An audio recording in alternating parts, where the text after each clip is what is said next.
this is Adam once again, I Can't See the Guy. Back to doing movie reviews, as of that's what people want to see now on this channel. So you're mainly going to get movie reviews when I get some spare time. It's only going to be on a part-time basis, but I'm finding a lot of free time lately, so you're going to get some uploads of more movies. Lately, I've been reviewing mainly horror movies. Just finished reviewing the Candyman franchise, but now moving forward, we're now moving on to a different type of film. I guess you can call this like sort of like a thriller type of movie. It stars Bridget Fonda and Jennifer Jason Leigh, and I've got the film right here on Blu-ray, and it's this movie right here, Single White Female. And yes, it's on Blu-ray, and it's recently just been released on Blu-ray as well. Before this time, I had it on DVD, never owned it on VHS. But this came out of the year of 1992, I believe. And Barbet Schroeder, I believe that's pronounced right, is the director of this particular movie. He also went on to do Reversal of Fortune and Barfly. And for those of you who are fans of Bridget Fonda, she starred in Lake Placid, and Jennifer Jason Leigh was in the Hateful Eight. Okay, it even says it on the back. But never was a big fan of the Lake Placid movies or anything like that, and I like to remember Bridget Fonda and Jennifer Jason Leigh for starring in this fantastic thriller, you know.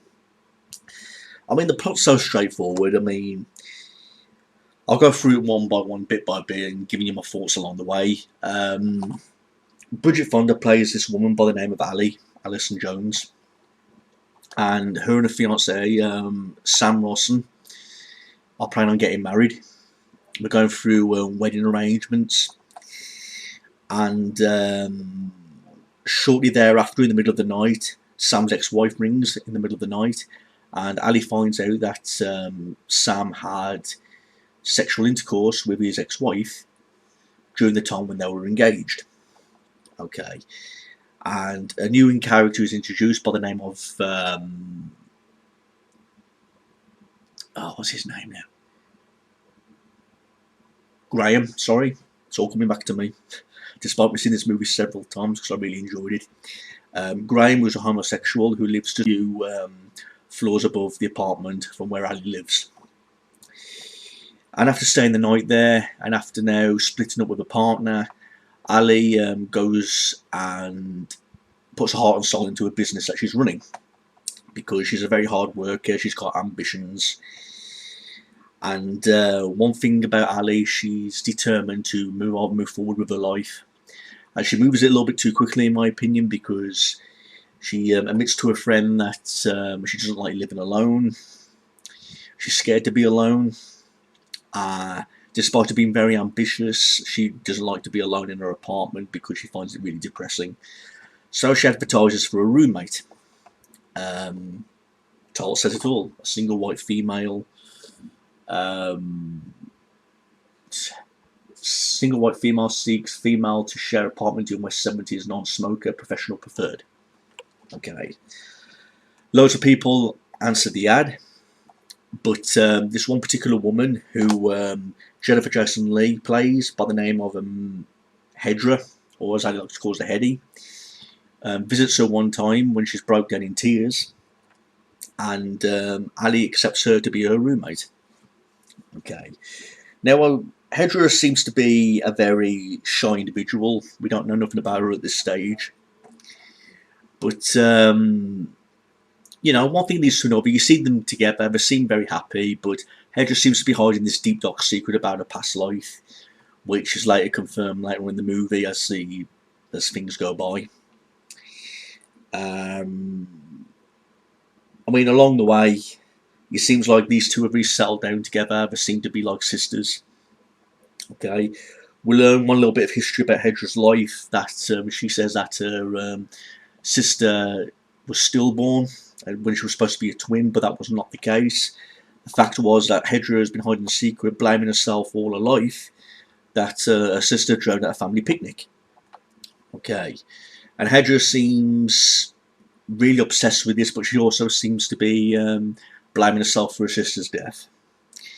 And now she's looking at Ali, her new roommate, and she feels like it's her responsibility to take care of her, be close to her, and she basically becomes obsessed with Ali like she's a sister that she never had, basically.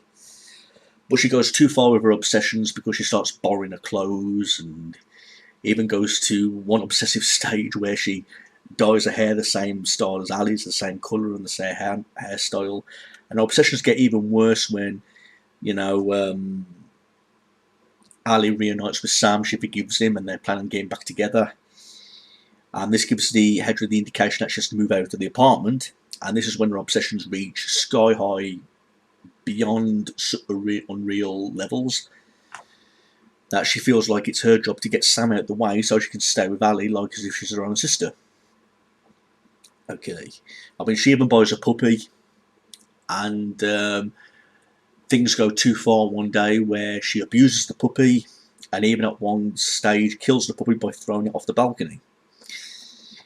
I'm really glad they didn't show that scene more in full, because you know how I am about animal cruelty. I really can't stand it. It's one thing that really upsets me and gets me going, so I'm glad they didn't show any scenes. There's one scene where you see her kick the puppy, but it doesn't go any more extreme than that. So for people who get turned off by that sort of thing, do not worry. The scene is not too extreme. But just get a prop puppy lying at the bottom of the balcony from where it's been thrown off. So Sam has to go away on a business trip, and one thing leads to another again, and Ali nearly gets raped by her boss. Okay, and again, Hedra feel like she's like the sister, the protector.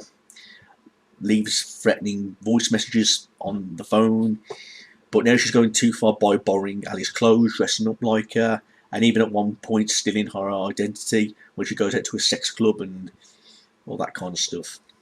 But Ali is now discovering that Hetty's being more than obsessive, so she tries to learn about her background. She tries to get in touch with her parents, and things do not drag in this movie. I seem to think that each scene was really interesting, one by one, because it seemed like it was creating like more of a story and telling more about these people's backgrounds as things went on. I mean, it was interesting to know about these characters. These characters were like easy to like. They weren't one of them types of characters that I found annoying or anything like that. I mean, Ali, on the other hand, who Bridget Fonda plays, we already know that she's she's an optimist, and she's very determined to work hard, but is afraid of being alone. But Jennifer Jason Leigh, I thought her performance in this movie was really terrific. The way she showed her obsessive side, her psychopathic side, and you know, sometimes she stuttered and sometimes she made weird faces, and you could tell she totally lost her brain.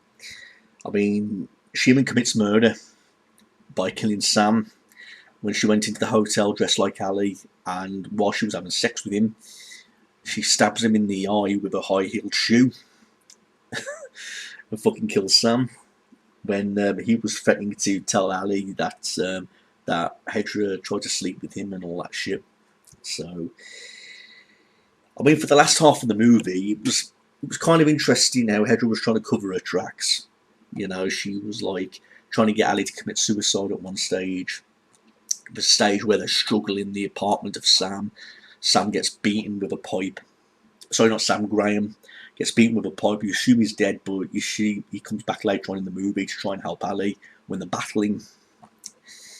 The boss who tried to rape Ali ends up getting shot by Hedra when he tries to come to the rescue. I'm like, really? You're trying to put the rapist who's a villain, like the hero of the movie? How's that going to work? But for once, you seem happy to see the character because you think he's going to save the day. But that wasn't the case. I'm so glad they didn't make him the hero, despite it was nice seeing him at that scene where he tried to free Ali from Hedra. So that was something. But Ali tries to fight for her life. And there's a scene where they fight in the elevator. There's a scene where it leads into the basement area. I mean, Hetty meets her demise at the very end of the film, where she totally loses her mind, and Ali gets a screwdriver and stabs Hedra with it in the back twice, eventually killing her. So this was all during the stage when Hedra's parents were trying to come to the to New York to try and find Hedra to explain to her that her death wasn't her fault and all that kind of stuff. But at the same time, all the suspense was going on. So overall, this movie, it's I mean, I saw this movie at a young age, but I didn't really quite understand it because I was so young at the time. I mean, it is rated 18. I mean, on the front cover, it's got high level of violence, medium level sex scenes, and all that kind of stuff. But I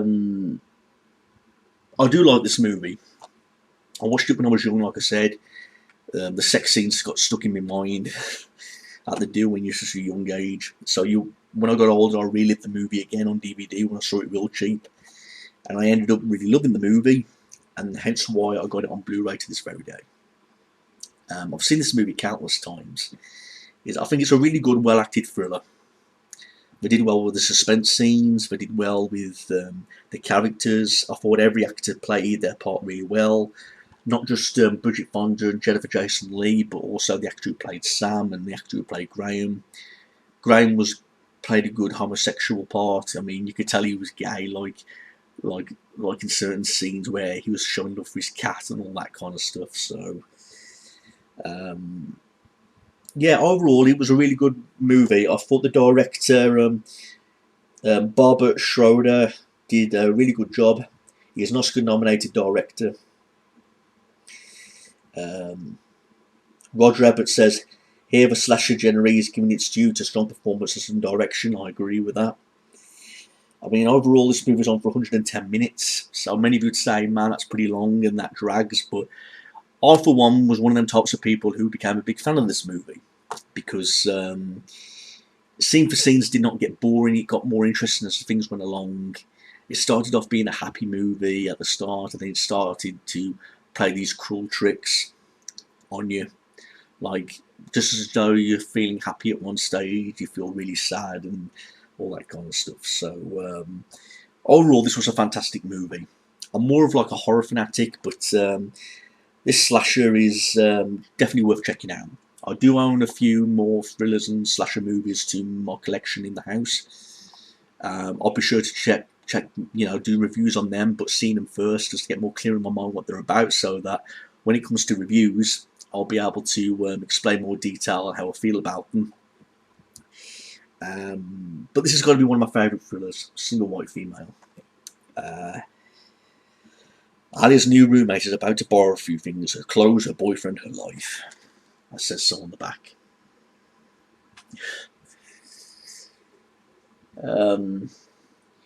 In regards to special features, I think there was hardly any. I don't remember there being any special features on this Blu-ray. No, hardly any, which I thought was really disappointing. They could have at least thrown in some interviews or some commentary or something like that. So that, on the other hand, was a bit of a shame. What else can I say about the movie? Like I say, I don't recommend it for people who get too offensive by animal cruelty. But like I say, you do see a puppy get kicked in this movie, but it doesn't go any further than that. But the violence is there, the sexual material's there, the suspense is there, the thriller's there. It's got everything of the making of a slasher thriller movie. Single White Female. So overall, about a woman who moves into an apartment with another woman, becomes obsessed with her and wants to become like a sister figure to her, and becomes overprotective and all that kind of stuff. So that's basically what the movie's all about. Please check it out. I really do highly recommend it for people who are fans of those sort of movies. That's all I've got to say. So thanks for checking out this movie review, everybody. And email if you've got any questions and leave me your comments below. Have you seen this movie? If so, share your thoughts. Peace out.